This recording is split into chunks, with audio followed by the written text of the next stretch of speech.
দিনে আমি হার্দিক অভিনন্দন ও শুভেচ্ছা জানাচ্ছি। রথযাত্রা আমরা সবাই বসে থাকি কবে এই দিনটা আসবে। ত্রিপুরাতে প্রথমে রথযাত্রা আমরা দেখেছি যে জগন্নাথ বাড়ির থেকে শুরু হয়েছে। এর আগেও মেলাগড়ে একটা বহু ঐতিহ্যবাহী রথযাত্রা এবং তার সেখানে যে মেলা, গতকাল আমি সেখানে গিয়েছিলাম, তার উদ্বোধন আমি করে এসেছি। এখন আমাদের এই ইসকনের ব্যবস্থাপনায় শুধু ভারতবর্ষে না বা ত্রিপুরাতেই নয়, পৃথিবীর সর্ব দেশে এখন সেই রথযাত্রা অনুষ্ঠিত হয়। এবং এর জন্য আমি ইসকনের সাথে যারা যুক্ত আছেন তাদেরকে আমি ধন্যবাদ দেব। আমাদের ভারতবর্ষের যে ঐতিহ্য, তার সংস্কৃতি এবং তার যে পরম্পরা, সেটা আজকে বিশ্বের মধ্যে যেটা তুলে ধরেছেন, এর জন্য অবশ্যই আমরা গর্ববোধ করি।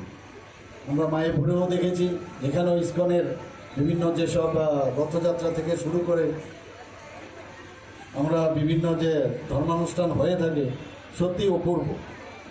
তো আমরা জানি যে ভগবান জগন্নাথ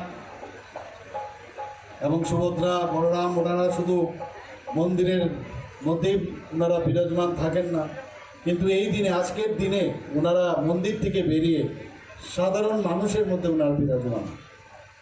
এটা সত্যিই আমাদের যে আজকের এখানে যে মহামিলন, ভগবানের সাথে আমাদের যে মিলন, সেটার কিন্তু এখানে তার কিছু আঁচ আমরা দেখতে পাচ্ছি।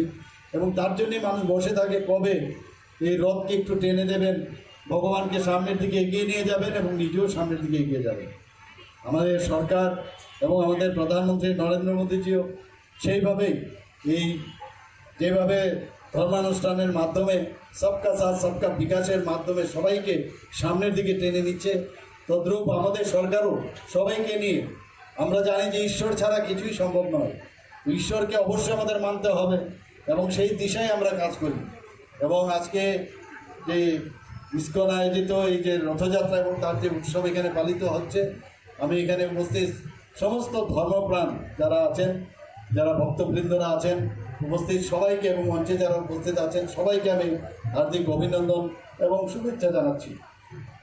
আমরা এই যে রথযাত্রা, আমরা জানি একটা সাংঘাতিক শুভক্ষণ এবং যে কোনো জায়গায় তার সেই দোকানই হোক, কারোর বাড়িই হোক, বিভিন্ন জায়গায় যখন যাত্রা শুরু হয়, রথযাত্রার সাথে সাথে এই দিনটিতে ওনারাও সবাই আমরা মিলে এই দিনটিকে আমরা শুভক্ষণ হিসাবে ঠিক করে তার যাত্রা আমরা শুরু করি। তো আগামী দিন আমরা এক ত্রিপুরা শ্রেষ্ঠ ত্রিপুরা যেটা আমরা চিন্তাভাবনা আছে, তো সেই চিন্তাধারায় সেই রথকে সামনের দিকে আমরা টেনে নিয়ে যাব। এবং আমাদের এই যে ডেভেলপমেন্টের যে যাত্রা আমাদের মাননীয় প্রধানমন্ত্রীজি আমাদের সামনের সবসময় রাখেন এবং আমাদের ত্রিপুরা সরকারও সেভাবে রাখেন, সবাইকে মিলে আমরা সামনের দিকে এগিয়ে নিয়ে যাব। উপস্থিত সবাইকে আবার আমি শুভেচ্ছা জানিয়ে আমি আমার বক্তব্য এখানে শেষ করছি। নমস্কার। আবার আজকের এই দিনে শুভেচ্ছা জানিয়ে আমার বক্তব্য শেষ করছি।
অনুষ্ঠানের সাক্ষী থাকবেন। জয় জগন্নাথ স্বামী কি, আগরতলা রথযাত্রা মহামহোৎসব 2023 কি, উপস্থিত ভক্তবৃন্দ কি, গৌর প্রেমানন্দে।